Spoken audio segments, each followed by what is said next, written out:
যদি আপনার বাসায় 2টি ডিম থাকে তাহলে এটি বানিয়ে খান। এটি বানানো খুবই সহজ, এর স্বাদ আপনাকে অবাক করে দেবে।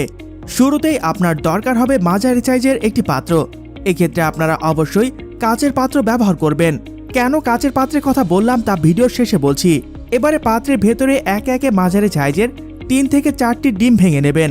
আপনারা চাইলে এক্ষেত্রে ডিমের পরিমাণ বাড়িয়ে কিংবা কমিয়ে নিতে পারবেন। এবার একটি চামচের সাহায্যে ডিম ভালোভাবে ফেটিয়ে নেবেন। এবারে এর ভেতরে কিছুটা পরিমাণ লবণ দিয়ে দেবেন। তারপর আবারও চামচের সাহায্যে খুব ভালোভাবে ফেটিয়ে নেবেন, যাতে করে লবণ ডিমের সাথে খুব ভালোভাবে মিশে যায়। এবারে অন্য একটি পাত্র নেবেন। পাত্রে 3 থেকে 4 চা চামচ পরিমাণ গুঁড়ো দুধ নিয়ে নেবেন। তারপর তাতে সামান্য কিছুটা পরিমাণ পানি দিয়ে মিশিয়ে নেবেন। এক্ষেত্রে যদি আপনাদের কাছে গুঁড়া দুধ না থাকে তবে সেক্ষেত্রে আপনারা লিকুইড দুধ ব্যবহার করতে পারেন। এবারে দুধ ডিম ফেটিয়ে রাখা পাত্রের ভেতরে ঢেলে দেবেন। তারপর চামচের সাহায্যে ডিম ও দুধ ভালোভাবে মিশিয়ে নেবেন। এবারে অন্য একটি কাচের পাত্রে ঢেলে 5 মিনিটের জন্য রেখে দেবেন। এবারে চুলা অন করে তার উপর প্যান বসিয়ে নেবেন। তারপর এতে দিয়ে দেবেন বেশ খানিকটা পরিমাণ পানি। তারপর ঢাকনা লাগিয়ে দেবেন, যাতে করে পানি খুব দ্রুত ফুটতে শুরু করে। পানি ফুটতে শুরু করলে এবারে পাত্রসহ মিশ্রণটিকে এইভাবে করে পাত্রের ভেতরে বসিয়ে দেবেন। এই ক্ষেত্রে একটু সতর্ক থাকবেন, কেননা পাত্রটি বসাতে গিয়ে আপনার হাত গরম পানিতে পুড়ে যেতে পারে। তারপর ঢাকনা লাগিয়ে দেবেন।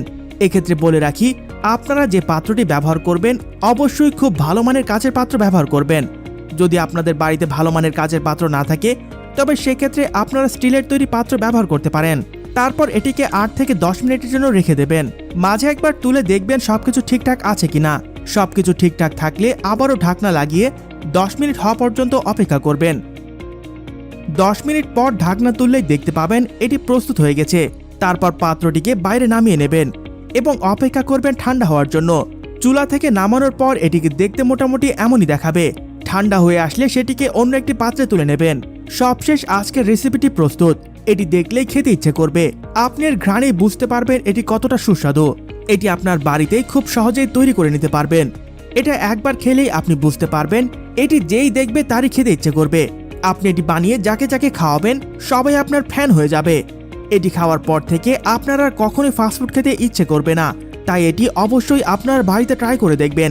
দেখা হচ্ছে পরবর্তী কোনো ভিডিওতে নতুন কোনো কুকিং আইডিয়া নিয়ে। ততক্ষণ পর্যন্ত সবাই ভালো থাকবেন, সুস্থ থাকবেন, আর মনে রাখবেন কঠিন রান্নার একটাই সমাধান, ইজি কুকিং।